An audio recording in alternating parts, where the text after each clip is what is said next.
우리 여자분들은 별로 관심이 없으시겠지만 남자분들, 특히 우리 청소년들은 군대에 관심이 많을 겁니다. 그렇죠?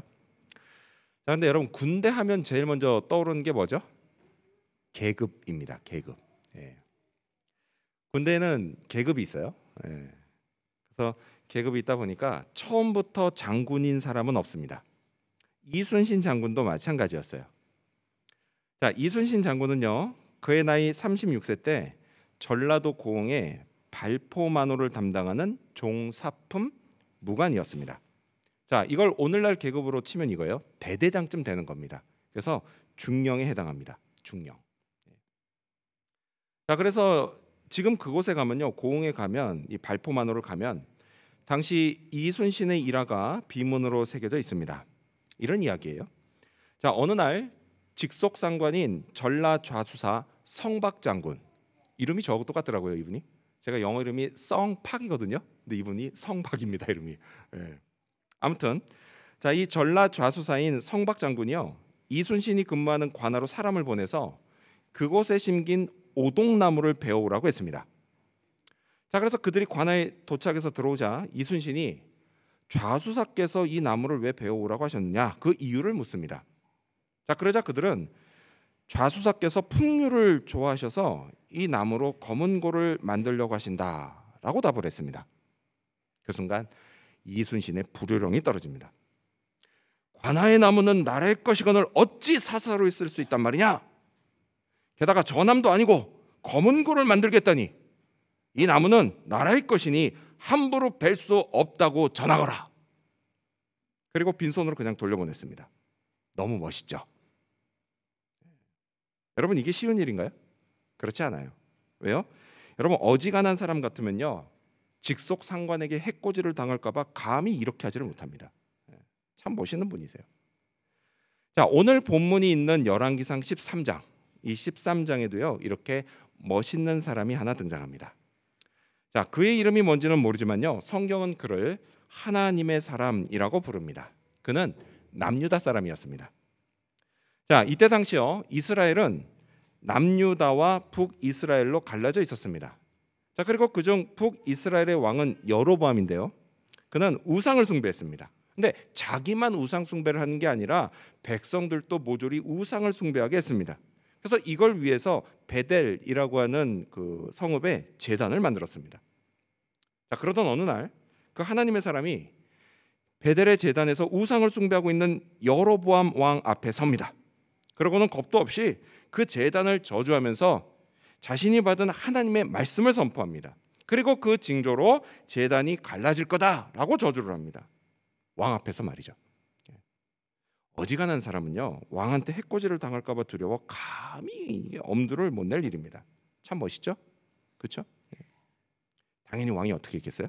이 사람은 그냥 둘 리가 없었습니다. 손을 쫙 펴서 이놈 잡아라! 이놈 잡아라! 이렇게 소리를 칩니다. 근데 그 순간 그 손이 말라버립니다. 얼마나 놀랐을까요? 그래서 겁에 질린 왕은 이제 반대로 하나님의 사람에게 제발 자기 손을 낫게 해달라고 애원합니다. 자, 그러자 이 하나님의 사람이요, 은혜를 구하며 기도했고 왕의 손이 곧 낫습니다. 이것도 멋있죠, 그렇죠? 근데 여러분, 멋있는 건 이걸로 끝이 아니에요. 자, 손이 나은 여로보암 왕이요, 담례로 하나님의 사람에게 자기 집에 가서 쉬고 예물을 받으라고 권합니다. 이거는요, 함께 먹고 마시며 교제하자는 뜻이에요. 자, 하지만 하나님의 사람은 이런 지하에 거절합니다. 왜냐면요, 그는 이곳에서 먹지도 말고 마시지도 말고 또 왔던 길로 되돌아가지도 말아라 라고 하는 하나님의 말씀을 받았기 때문입니다. 그래서 그 자리를 떠나서 남유다로 유유히 사라집니다. 정말 멋있지 않습니까? 자, 여기까지가요 13장 1절에서부터 10절까지 이야기입니다. 자, 하지만요, 곧 반전이 벌어집니다. 이 하나님의 사람이 이날 하나님의 심판을 받아 죽고 만 것입니다. 아니, 이게 대체 어찌된 일일까요? 자, 오늘은 이 이야기를 살펴보고자 합니다. 자, 서슬퍼런 왕 앞에서도 아무 두려움 없이 멋지게 하나님의 말씀을 선포하고 기적을 행한 이 성공한 사람의 결말이 안타깝게도 실패로 끝난 이유는 과연 무엇일까요? 이를 살펴보면서 오늘 우리가 얻어야 할 교훈을 알아보고자 합니다. 자, 먼저 첫 번째로, 먼저 첫 번째 교훈은 유혹은 다시 찾아온다라는 것입니다. 먼저 첫 번째 교훈은 유혹은 다시 찾아온다라는 것입니다. 자, 이 이야기를 이어가는 새로운 인물이 등장합니다. 여러분 가져오신 성경 같이 읽어볼까요? 열왕기상 13장 11절 말씀을 읽겠습니다. 11절 시작. 베델에 한 늙은 선지자가 살더니 그의 아들들이 와서 이날에 하나님의 사람이 베델에서 행한 모든 일을 그에게 말하고 또 그가 왕에게 드린 말씀도 그들이 그들의 아버지에게 말한지라. 자, 그 사람이 누구냐? 그 사람은 베델에 사는 늙은 선지자였습니다. 하지만 여러분, 제대로 된 선지자는 아니었어요. 왜냐? 여러분, 이 당시는요, 제대로 된 선지자들은 우상을 숭배하는 여로보암 왕을 떠나서 모두 다 남유다로 갔기 때문입니다. 자, 그리고요, 또 이 사람은요, 자기 아들들을 여로보암의 그 우상 숭배 제사에 보낼 만큼 여로보암을 지지하는 사람이었습니다. 자, 그랬던 그가 아들들의 이야기를 듣고 급히 나귀를 타고 하나님의 사람을 쫓아갑니다. 자, 그리고 얼마 후에 그를 만나요. 자, 그래서 앞서 여로보암 왕이 했던 것과 똑같은 제안을 합니다. 우리 15절도 여러분 성경 보시면서 읽어볼까요? 시작. 그가 그 사람에게 이르되 나와 함께 집으로 가서 떡을 먹으라. 자, 나와 함께 집으로 가서 떡을 먹자. 이건 역시요, 함께 먹고 마시며 교제하자는 뜻입니다. 자, 왜 이런 제안을 했을까요? 성경에는요, 그 이유가 자세히 나와 있진 않습니다. 자, 그래도요, 몇 가지 이유를 추측해 볼 수 있는데요. 자, 먼저 유명 인사를 자기 집에 초대하고 싶은 마음이 아니었을까 싶습니다. 여러분, 이때요, 이 하나님의 사람은 장안의 화제거리였습니다. 왜죠? 이제껏 왕 앞에서 하나님의 말씀을 그렇게 당당히 선포한 사람이 없었기 때문이에요. 자, 늙은 선지자, 이 늙은 선지자는요, 그래도 자기도 자칭 선지자입니다. 자칭 선지자인데, 그래서 이 사람이 부럽기도 하고 존경스럽기도 하고 뭐 그런 마음이 좀 있었을 겁니다. 자, 그리고 또 다른 이유가 뭐냐? 또 다른 이유는 하나님의 사람이 선포한 말씀, 그리고 그의 사역, 이거를 수포로 돌아가게 만들려고 했던 것입니다. 그런 거 있잖아요. 메시지를 공격할 수 없으면 메신저를 공격하라. 자, 그래서요, 하나님의 사람이 했던 말, 먹고 마시면 안 되고 또 왔던 길로 되돌아가면 안 된다라고 했던 그 말을 하나님의 사람이 자기 스스로 어기게 해서 이를 통해 그가 선포한 심판에 관한 말씀의 진정성을 떨어뜨리려고 했다라는 것입니다. 즉 뭐예요? 하나님의 사람의 수준과 나의 수준, 그 사람의 수준을 나의 수준으로 그냥 낮춰버리는 거예요. 너나 나나 똑같아. 그러니 경건한 척하지 마. 이런 거죠. 여러분, 제가요, 오래전에 섬겼던 교회에서 있었던 일입니다. 교인들이요, 어느 날 집에 모여서 목장 모임을 해요. 목장 모임을 하면서 뭐 했냐? 저녁 식사로 고기를 구워 먹었습니다. 자, 근데 그때 갑자기 한 사람이 술을 꺼내 오면서 딱 한 잔씩만 하자라고 했습니다. 목자가 얼마나 난처했을까요? 이걸 안 된다고 하자니 분위기가 이상해질 것 같고, 그렇다고 마시자니 그럼 또 이상해질 것 같고. 여러분, 이럴 때는 어떻게 해야 할까요? 어떻게 해야 될까요? 여러분, 다른 건 몰라도요, 일단 마시면 그때부터 너나 나나 똑같아. 그러니까 경건한 척 하지 마. 이런 말을 듣게 됩니다. 자, 다시 오늘 본문의 이야기로 돌아와서요. 여러분, 이렇게 유명 인사로 대접받고요, 그래서 함께 먹고 마시며 접대를 받는 거, 여러분, 이거는요, 이름도 알려지지 않은 무명의 한 종교인에게 정말 뿌리치기 힘든 유혹이 틀림없습니다. 하지만 그는 하나님의 사람답게요, 여로보암 왕으로부터 온 이런 유혹을 처음 받았을 때 그걸 아주 그냥 단호히 뿌리쳤습니다. 자, 그럼 이제 괜찮을 줄 알았어요. 괜찮을 줄 알았는데 상황이 그렇게 흘러가지 않았습니다. 똑같은 유혹이요, 이번에는 늙은 선지자를 통해서 또 찾아왔습니다. 근데 그것도 이번에는 더 간사하고 교묘하게 찾아왔습니다. 늙은 선지자는요, 자기와 함께 집에 가서 떡을 먹자, 이 제안이 거절을 당하자 곧바로 이렇게 말합니다. 18절, 여러분 성경 보시면서 읽겠습니다. 18절. 자, 뭐라고 했을까요? 18절 시작. 그가 그 사람에게 이르되 나도 그대와 같은 선지자라.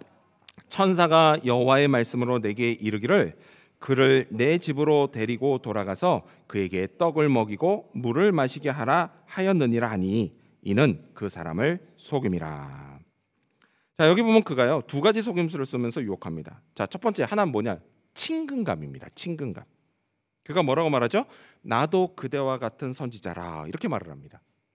여러분 이 말을 듣고요, 하나님의 사람이 분명 안심이 됐을 겁니다. 왜죠? 위험천만한 북이스라엘의 베델, 그 베델까지 와서 그것도요 여로보암 왕 면전에 그냥 쓴소리를 했으니 돌아가는 내내 그냥 자기한테 무슨 일이 생길까봐 두려워서 떨고 있었을 겁니다. 자, 그러던 차에 뭐예요? 자기와 같은 선지자를 만난 거예요. 그러니 안심이 될 수밖에 없죠. 하지만 이건 뭐예요?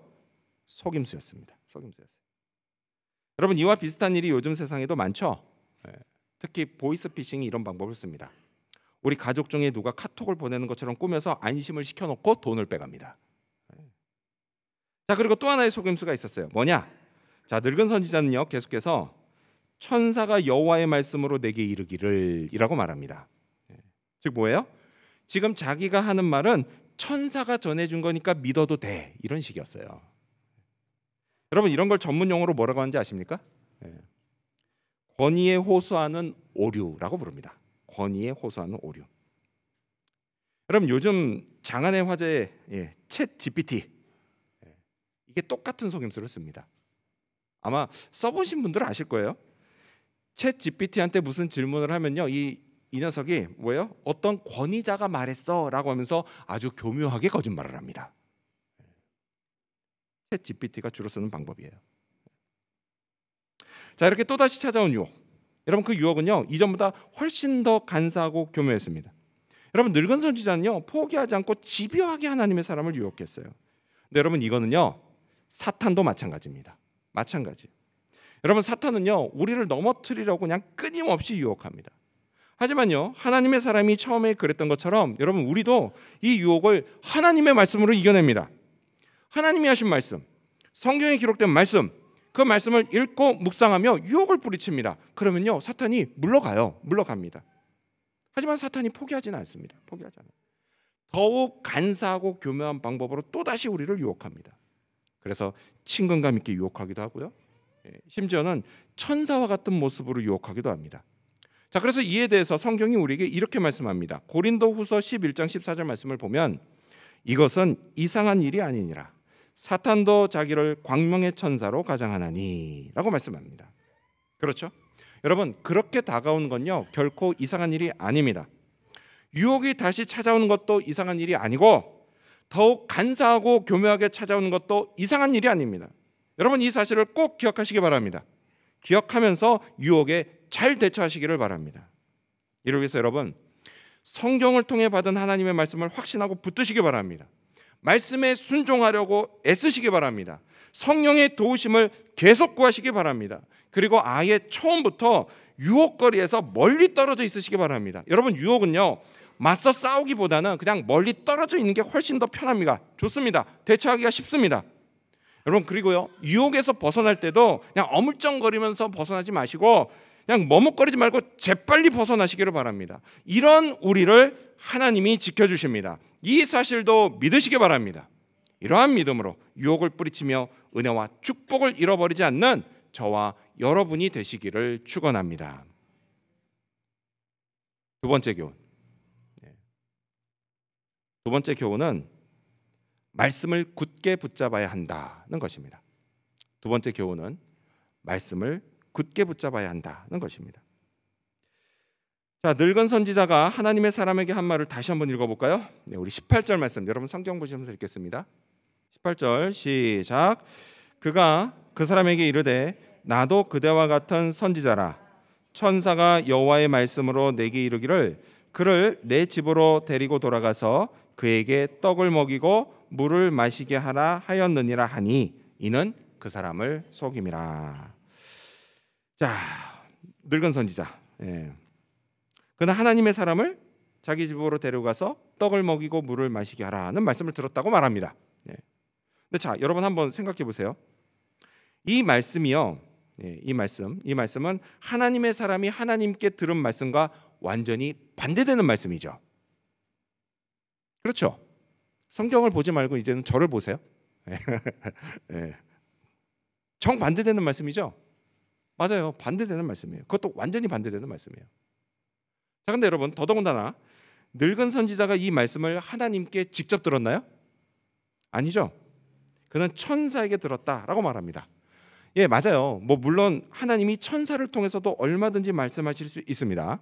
예. 하지만 여러분, 정반대되는 말씀을 하나님의 사람이 아닌 늙은 선지자에게, 그것도 직접 말씀하시지 않고 천사를 통해 말씀하셨다라고 하는 거예요. 여러분, 이거는요, 이 말씀이 진짜 하나님의 말씀이 맞는지 확인해 볼 필요가 있다라는 것이에요. 자, 이렇게요, 누군가를 통해 들은 말. 자, 이번에도요, 전문 용어로 이걸 뭐라고 하는지 아십니까? 이거를 전언이라고 합니다. 전언. 예. 근데 여러분, 그거 아세요? 전언은요, 재판에서 증거로 인정받지 못한다는 사실 여러분 아세요? 아, 내가 누구한테 그렇게 했다는 얘기 들었어요라고 증언하는 건요, 증거의 효과가 없습니다. 직접 들은 말만 증거로서 효력이 있어요. 자, 지금 이 늙은 선지자가 하는 말도 뭐예요? 전언이에요. 전언. 재판으로 치면요, 효력이 없는 거예요. 자, 그래서 18절 마지막에 성경이 이걸 뭐라고 하죠? 속임수라고 말씀하시는 겁니다. 속으면 안 돼요. 이런 속임수는. 그러려면 어떻게 해야 돼요? 깨어 있어야 합니다. 자, 하지만 하나님의 사람은 너무 쉽게 믿었어요. 그리고 그때부터 불행이 시작됩니다. 여러분, 우리가 깨어 있지 않으면요, 이런 불행이 교회에서도 시작될 수 있습니다. 당사자에게 직접 듣거나 확인한 말이 아닌 남들을 통해 들은 전언이 교회를 혼란에 빠뜨릴 때가 있어요. 제가 여러 번 냈던 퀴즈인데 다시 한번 내겠습니다. 여러분, 교회를 무너뜨리는 가장 나쁜 통신이 뭘까요? 통신. 정답은 카더라 통신입니다. 카더라 통신. 뭐죠? 누가 뭐뭐 했다 카더라. 목사님이 뭐뭐 했다 카더라. 어느 집사가 뭐뭐 했다 카더라. 카더라 통신이에요. 근데 여러분, 이 카더라 통신 돌 때요, 자세히 보시면 어때요? 당사자에게 직접 물어보거나 들은 사람이요, 열에 하나도 없습니다. 대부분 다 전언이에요. 전언. 그런데도 교인들이 너무 쉽게 믿습니다. 사탄이 이걸 이용해서요, 교인들 사이를 이간질하고 교회를 무너뜨려요. 자, 이 때문에 성경이 우리에게 이렇게 말씀합니다. 우리 같이 읽어볼까요? 요한일서 4장 1절입니다. 시작. 사랑하는 자들아, 영을 다 믿지 말고 오직 영들이 하나님께 속하였나 분별하라. 많은 거짓 선지자가 세상에 나왔습니다. 아멘. 여러분, 이 말씀을 따라 주의하시기 바랍니다. 여러분, 하나님은요, 우리를 교회를 세우는 자들로 부르셨지 결코 무너뜨리는 자들로 부르지 않으셨습니다. 이 사실을 기억하시기 바랍니다. 자, 다시 오늘 본문으로 돌아와서요. 하나님의 사람은 늙은 선지자가 한 말을 너무 쉽게 믿고 그냥 따라가 버렸습니다. 분명 자기가 하나님께 받은 말씀과 정반대의 말씀인데도 말이죠. 자, 만약 여러분이라면, 여러분이 이 사람이었다면 여러분은 어떻게 하시겠습니까? 어떻게 하시겠어요? 당연히 확인해 봐야 되지 않겠습니까? 그렇죠? 네, 맞아요. 이런 건 확인해 봐야 되는 거예요. 여러분, 만약 이날요, 하나님의 사람이 그 선지자를 따라가기 전에 먼저 하나님께 물어봤다면 이 이야기의 결말은 완전히 달라졌을 겁니다. 그는 죽지 않았을 거예요. 하지만 물어보지 않았습니다. 물어보지 않았어요. 물어보면 하나님이 말씀해 주시는데도 물어보지를 않았어요. 물어보면 하나님이 어떻게 하세요? 저자가 지금 너를 속이고 있어. 그러니 너는 내게 받은 말씀만 계속 따라가. 이렇게 말씀하셨을 텐데 말이죠. 근데 여러분, 이거요, 우리도 마찬가지예요. 우리도. 여러분, 우리가 살다 보면요, 때로 어떤 중요한 결정을 내려야 할 때가 있습니다. 특히 지금 이 사람처럼요, 내가 받은 하나님의 말씀을 따라서 이제껏 걸어온 길을 그만두고 다른 길을 가야 하는 게 아닌가 싶을 때가 있어요. 그리고 이와 비슷하게 우리 학생들도요, 꽤 오랜 세월 학교에서 공부만 했습니다. 공부만 했는데 이제는 대학을 가고 또 사회를 진출하면서 자기의 진로를 결정해야 될 때가 와요. 여러분, 이런 순간은 인생에서 맞이하는 매우 중요한 순간들입니다. 중요한 순간이에요. 자, 이럴 때 가장 먼저 해야 될 게 뭐냐? 바로 하나님께 묻는 것입니다. 하나님께 묻는 것이에요. 그러지 않고요, 그냥 상황이 돌아가는 것만 본다든지 아니면 남들의 조언에만 귀를 기울인다든지 하면 여러분, 우리는요, 나도 모르게 내 마음이 그쪽으로 쏠려 잘못된 결정을 할 수가 있다라는 것입니다. 그러면요, 처음엔 그게 좋아 보일지 모르지만 결코 끝까지 좋을 수는 없습니다. 편할 줄 알았는데요, 오히려 안 해도 될 고생을 하게 되고 또 시간이 단축될 줄 알았는데 오히려 더 늘어나기도 합니다. 그래서 나중에 가면 결국 후회하게 되죠. 아, 그때 내가 하나님께 묻고 순종했으면 참 좋았을 텐데. 이렇게 후회하게 됩니다. 후회하게 됩니다. 여러분, 저와 여러분이요, 이런 실수를 반복하지 않기를 바랍니다. 이를 위해서 여러분, 먼저 하나님께 물으십시오. 하나님이 내게 주신 말씀, 내가 하나님께 받은 말씀을 먼저 확인하십시오. 그리고 그 말씀을 들고 하나님 앞에 나아가 물으시기 바랍니다. 그러면 가르쳐 주십니다. 이를 위해서 보혜사 성령이 우리와 늘 함께 하십니다. 하나님이요, 성령을 통해 말씀하십니다. 예수님이 이렇게 약속하셨어요. 요한복음 14장 26절을 보면 보혜사, 곧 아버지께서 내 이름으로 보내실 성령, 그가 너희에게 모든 것을 가르치시고 내가 너희에게 말한 모든 것을 생각나게 하리라. 아멘. 그렇습니다. 성령이 우리를 가르치십니다. 하나님의 말씀이 생각나게 하십니다. 말씀을 따라 우리가 바른 길을 걷게 하십니다. 하나님이 원하시는 방향으로 나아가게 하십니다. 이 사실을 믿으시기 바랍니다. 따라서 여러분, 성령이 나를 인도해 주시기를 원하십니까? 내가 잘못된 길로 돌아가는 일이 없기를 원하십니까? 인생의 중요한 결정을 잘 내리고 싶으십니까? 그렇다면 말씀을 굳게 붙잡으시기 바랍니다. 이를 위해 꾸준히 말씀을 읽고 묵상하시기 바랍니다. 여러분, 성령은요, 내가 한 번도 보지 않은 말씀으로 나를 가르치시거나 생각나게 하시는 분이 아닙니다. 내가 읽고 묵상했던 말씀, 내가 붙잡고 기도했던 말씀, 순종하려고 애썼던 말씀, 그 말씀으로 나를 가르치고 또한 생각나게 하시는 분이십니다. 그 말씀으로 이 험한 세상살이 그 한가운데에서 내가 안심하며 살아갈 수 있게 인도하시는 분이십니다. 따라서요, 성령이 알려주시는 말씀 붙잡고 기도하시기 바랍니다. 또한 확신하시기 바랍니다. 그러면 인생 중에 만나는 중요한 순간, 그런 중요한 순간이나 위기의 순간에 하나님의 뜻을 따르게 될 것입니다. 은혜와 축복을 잃어버리지 않을 것입니다. 형통한 인생을 살게 될 것입니다. 주님 안에 승리하는 인생을 살아갈 것입니다. 이 사실도 믿으시기 바랍니다. 이러한 믿음으로 말씀을 놓치지 않고 굳게 붙잡고 살아가는 저와 여러분이 되시기를 축원합니다. 오늘 이 이야기를 통해서 우리가 얻을 수 있는 교훈, 마지막 세 번째 교훈은 하나님은 인간의 실패까지도 사용하신다는 것입니다. 마지막 세 번째 교훈은 하나님은 인간의 실패까지도 사용하신다는 것입니다. 자, 지금까지는요, 하나님의 사람이 받은 유혹, 그리고 그를 넘어뜨린 늙은 선지자, 이것에 관해서 살펴봤는데요. 자, 이제는 그 하나님의 사람에게 어떤 문제가 있었는지 살펴보겠습니다. 자, 먼저 늙은 선지자가 하나님의 사람을 만나는 장면을 보겠습니다. 자, 여러분, 이때요, 하나님의 사람이 어디서 뭘 하고 있었는지 잘 보시기 바랍니다. 14절, 여러분 성경 보시면서 읽겠습니다. 14절 읽습니다. 시작. 하나님의 사람을 뒤따라가서 상수리 나무 아래에 앉은 것을 보고 이르되 그대가 유다에서 온 하나님의 사람이냐? 대답하되 그러하다. 자, 어디서 뭘 하고 있었죠? 그렇죠. 네, 상수리 나무 아래 앉아 있었습니다. 그렇죠? 그렇죠? 네. 자, 그럼 왜 거기 앉아 있었을까요? 거기에 뭐 그늘이 있어서 그 그늘 아래서 뭐 쉬고 있었을까요? 뭐 그럴 수도 있죠. 네. 하지만 여러분, 쉬었다라고 이야기하기에는 지금 이 사람의 상황을 생각하면 지금 여기 앉아서 쉬고 있을 때가 아니었습니다. 여로보암 왕이 쫓아와서 죽이면 어떡해요? 근데 뭐 그래도 힘드니까 잠깐 쉴 수도 있지 않아요? 이렇게 생각할 수 있습니까? 하지만 여러분, 쉬는 거는요, 남유다에 가서도 얼마든지 늦지 않습니다. 거기 가서 쉬면 됩니다. 여러분, 이 사람이요, 여로보암 왕을 만난 베델, 여러분, 이 베델은요, 남유다의 수도인 예루살렘에서 채 20km도 떨어지지 않았습니다. 아는 거리예요. 가까워요. 그래서 20km 감이 안 잡히죠? 이렇게 말씀드리면 좀 쉬울 것 같아요. 여러분, 오늘 여기로 치면요, 우리 교회에서 쿠메라에 있는 코스트코까지의 거리밖에 안 됩니다. 그게 20km예요. 마음만 먹으면요, 한 번도 안 쉬고 걸어갈 수 있는 거리예요. 여러분, 그거는 예루살렘까지 거리고요, 국경은 이거보다 훨씬 가깝습니다. 가까워요. 지금 자기 목숨이 어떻게 될지 모를 판이에요. 근데 지금 앉아서 쉬고 있을 때입니까? 그렇지 않아요. 최대한 빨리 이 위험 지역을 벗어나야 하는 거예요. 최소한 어디까지는 가야 돼요? 국경은 넘어가야 되는 겁니다. 쉬는 건요 그냥 그 다음에 쉬어도 늦지 않아요. 근데 여러분 이 사람이 그걸 몰랐을까요? 알았습니다. 알았어요.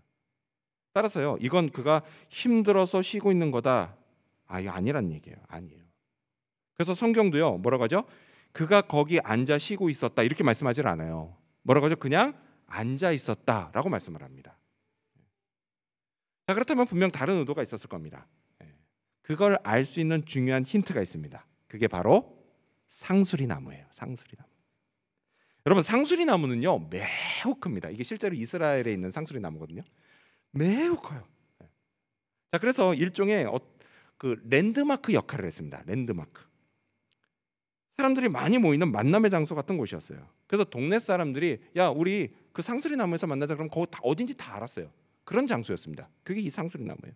자, 그래서요 그 한글 성경과 영어 성경에는 그게 없는데 원어 성경을 보면 상수리 나무라는 그 단어 앞에요 히브리어 정관사 하가 붙어 있습니다.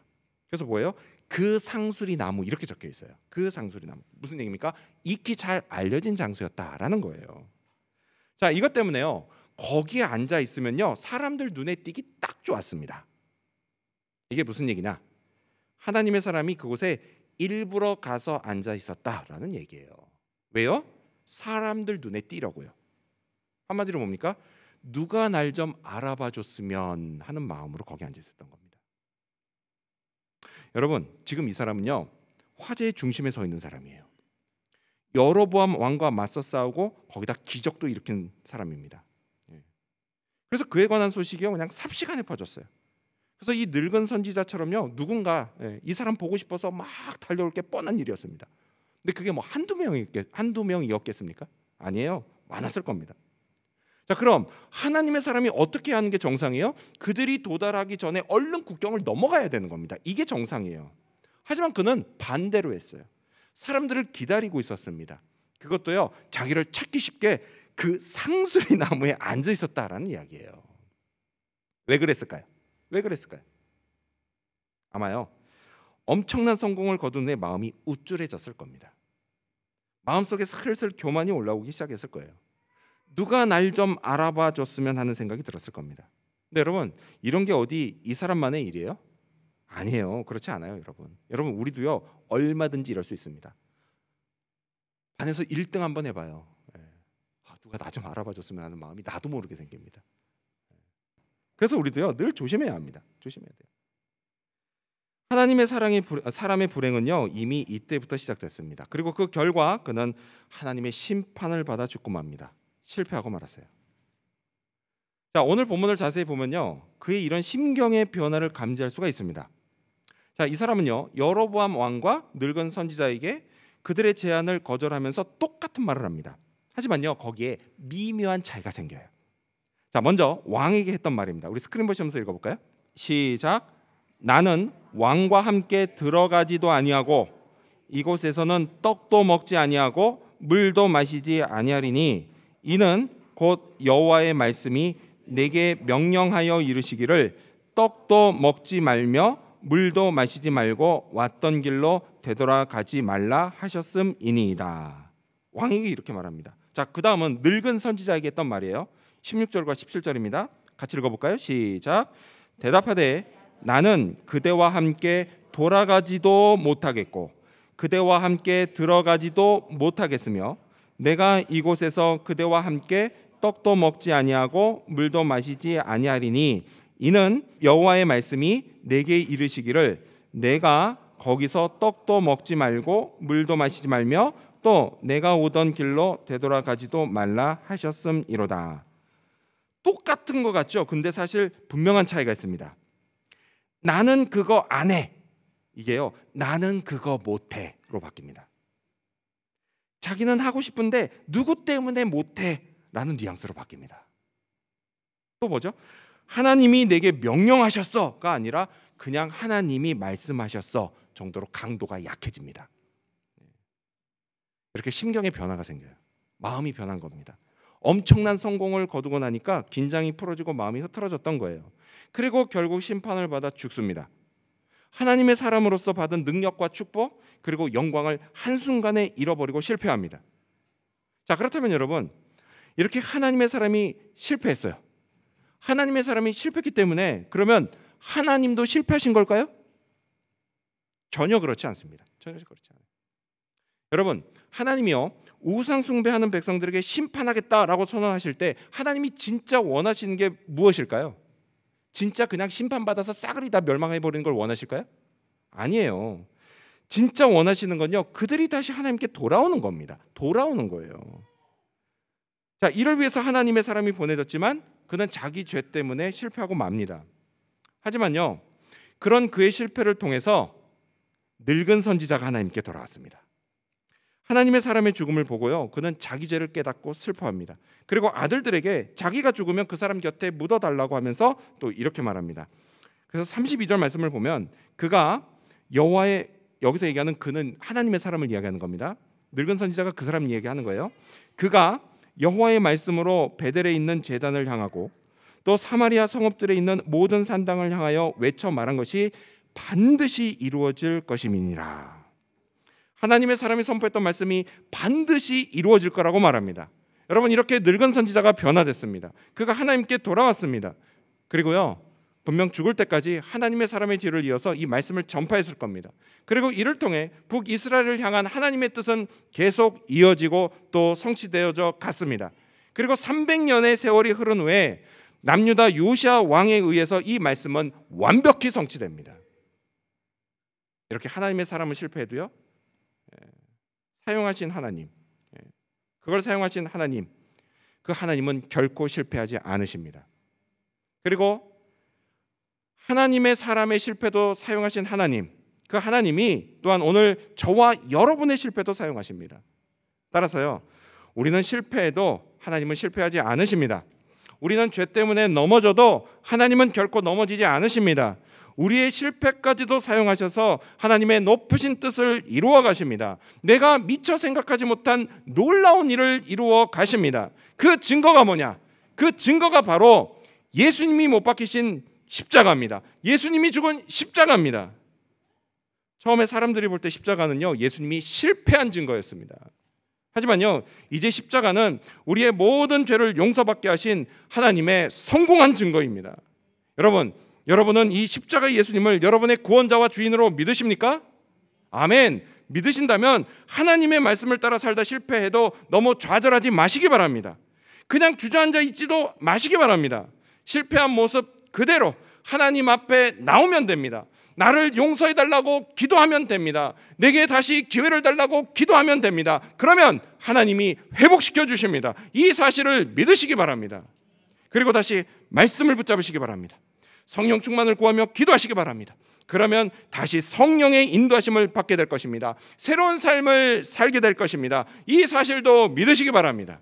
이러한 믿음으로 나의 실수와 실패까지도 사용해 놀라운 일을 이루시는 하나님, 그분의 전능하신 능력을 체험하며 살아가는 저와 여러분, 그리고 우리 지구촌 교회 모든 성도님들이 되시기를 주님의 이름으로 축원합니다. 기도하겠습니다.